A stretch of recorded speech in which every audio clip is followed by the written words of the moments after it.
अस्सलामु अलैकुम वरहमतुल्लाहि वबरकातुहू। अल्लाहुम्मा सल्ली अला मोहम्मद व अला आले मोहम्मद सल्लल्लाहु अलैहि वसल्लम। नाज़रीन, आज मैं आप सबसे एक गुजारिश करूंगी, इस वीडियो को आखिर तक ध्यान से ज़रूर सुनिएगा, क्योंकि जो किस्सा, जो कहानी मैं आपसे शेयर करने जा रही हूँ वो सिर्फ एक कहानी नहीं बल्कि एक दर्द, एक सच, एक पैगाम है। हो सकता है कि इस कहानी में आपके दिल का जवाब छुपा हो सकता है यही कहानी अल्लाह की तरफ से आपके लिए एक खास पैगाम बनकर आई हो, क्योंकि मुझे लगता है इस कहानी से बहुत सारी बहनें, बहुत सारी भाई जुड़ी हैं जो इस तकलीफ, जो इस दर्द में जिंदगी गुजार रहे हैं। तो ये कहानी उनके लिए एक खास पैगाम है। तो नाज़रीन, आज मैं आपको एक ऐसी बहन की कहानी सुनाने जा रही हूँ जिनका दिल बहुत खास था। वो एक आम सी लड़की थी, मगर उनका दिल आम नहीं था। उनका यकीन, उनकी दुआएं और उनका अल्लाह से ताल्लुक ऐसा था जो कम ही लोगों में नजर आता है। जिंदगी में उनके पास सब कुछ था, माँ बाप, घर, इज्जत और बज़ाहिर सुकून, लेकिन दिल के अंदर एक ख्वाहिश थी, एक दुआ, एक तमन्ना जो उनकी रूह का हिस्सा बन चुकी थी।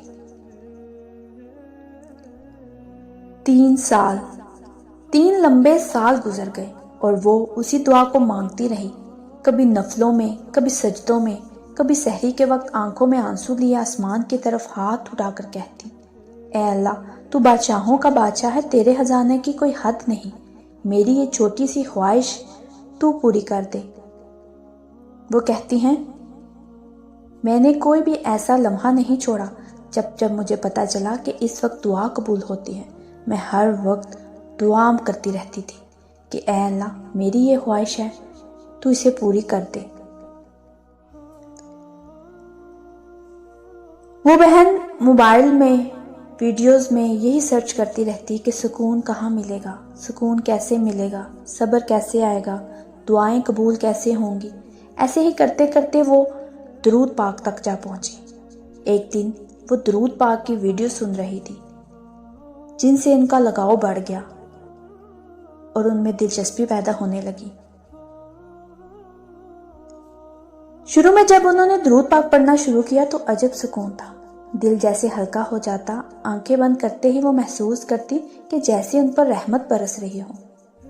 ख्वाबों में वो बारिशें देखती, ठंडी, नरम, रहमत भरी बारिश, कभी कोई रोशनी, कभी सफेद नूर, और वो जान जाती कि अल्लाह की रहमत है जो दुरूद के सदके उन पर बरस रही है।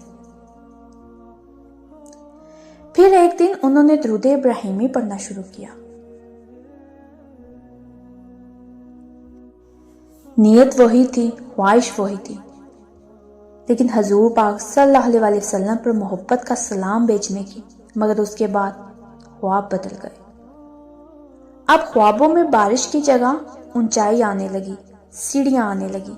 कभी वो लंबी सीढ़ियां चढ़ रही होती, कभी टूटी हुई, कभी कच्ची, लेकिन वो रुकती नहीं थी। एक एक जीना चढ़ती, सांस फूलता, कदम डगमगाते, मगर आखिरकार वो मंजिल तक पहुंच जाती। वो हर वक्त परेशान रहती थी कि उन्हें ऐसे ख्वाब क्यों आते हैं।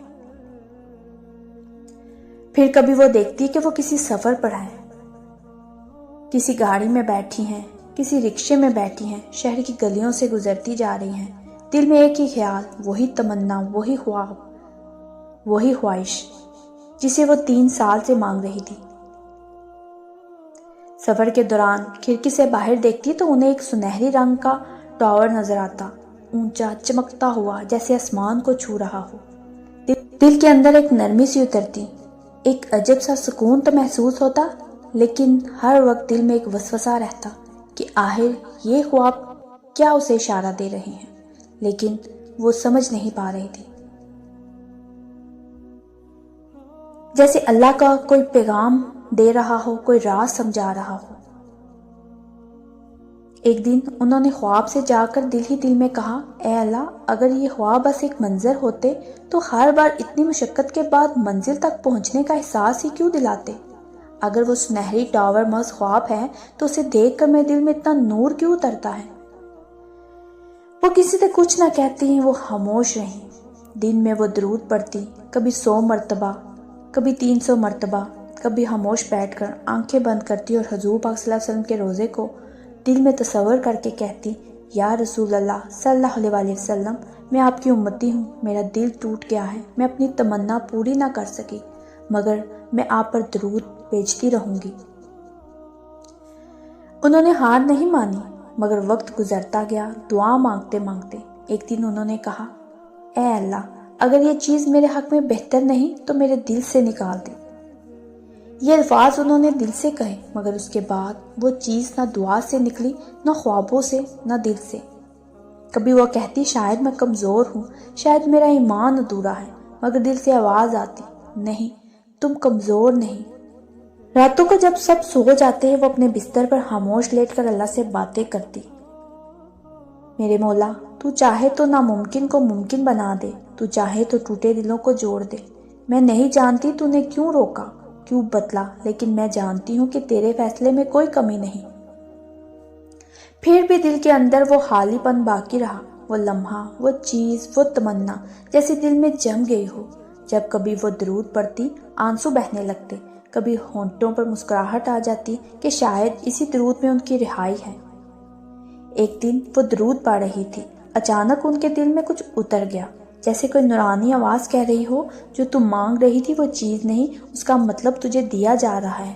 تو جو کھو بیٹھی ہے وہ دراصل تجھے رب سے جوڑنے کا ذریعہ تھا۔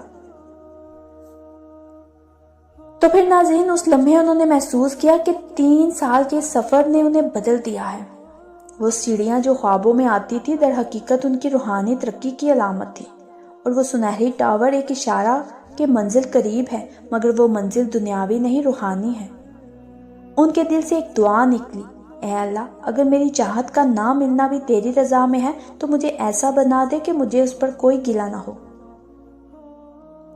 اس دن کے بعد سے وہ درود پڑھتی رہیں۔ اب جب خواب آتے ہیں وہ سیڑھیاں چڑھتی، مگر اس بار قدم مضبوط ہوتے۔ وہ سفر پر ہوتی، مگر اب آنکھوں میں اداسی نہیں بلکہ نور ہوتا۔ وہ ٹاور دیکھتی اور دل کہتا، یہ تیری منزل نہیں، یہ تیری علامت ہے، تو قریب پہنچ رہی ہے۔ اور وہ کہتی ہیں، میں نے اپنی چاہت نہیں چھینی، مگر اپنی رضا اس کی رضا کے ساتھ جوڑ دی ہے۔ اب جب وہ درود پڑھتی، ہر لفظ ان کے زخموں پر مرہم بن جاتا۔ کہتی ہیں، اے اللہ، میں تیرا شکر ادا کرتی ہوں کہ تو نے مجھے وہ نہیں دیا جو میں چاہتی تھی، بلکہ وہ دیا جو میرے لیے بہتر تھا، صبر، یقین اور تیری محبت۔ سب سے بڑھ کر مجھے اللہ مل گیا، سب سے بڑھ کر مجھے اللہ کا محبوب مل گیا۔ وقت کے ساتھ ان کی آنکھوں سے آنسو ختم نہیں ہوئے، مگر ان آنسوؤں میں اب شکایت نہیں تھی۔ جب کوئی کہتا، کاش وہ چیز تجھے مل جاتی، وہ مسکرا کر کہتی، مل گئی۔ لوگ حیران ہو کر پوچھتے، کیا؟ وہ کہتی، میرا اللہ، وہ مجھے مل گیا، اب باقی سب کی کمی کوئی معنی نہیں رکھتی۔ تو پیارے ناظرین، یہی درود کی حقیقت ہے، یہ صرف زبان سے نہیں، دل سے پڑھا جاتا ہے۔ جو دل ٹوٹ کر درود پڑھتا ہے وہ کبھی خالی نہیں رہتا۔ خواہ دنیا میں اس کی خواہش پوری نہ ہو، مگر آخرت میں اس کے نصیب میں وہ نور لکھ دیا جاتا ہے جو ہر دعا سے بڑا ہوتا ہے۔ درود کے انوار میں اس بہن کا دکھ مٹ نہیں گیا، مگر بدل گیا۔ اب وہ دکھ جلاتا نہیں بلکہ قریب کرتا ہے، اس رب کے جو اپنے بندوں کو کبھی تنہا نہیں چھوڑتا۔ تو پھر آخر میں وہ بہن لکھتی ہیں، میں اب بھی وہی خواب دیکھتی ہوں، سیڑھیاں، سفر، وہی گولڈ ٹاور، مگر اب میں جانتی ہوں کہ یہ میری روح کا سفر ہے۔ میں اس رب کی طرف جا رہی ہوں جس کے پاس میری ہر نامکمل دعا کا مکمل جواب ہے، اور وہ درود پڑھتی رہتی ہیں۔ یہی ان کا سکون، یہی ان کی دعا، اور یہی اس کا جواب ہے۔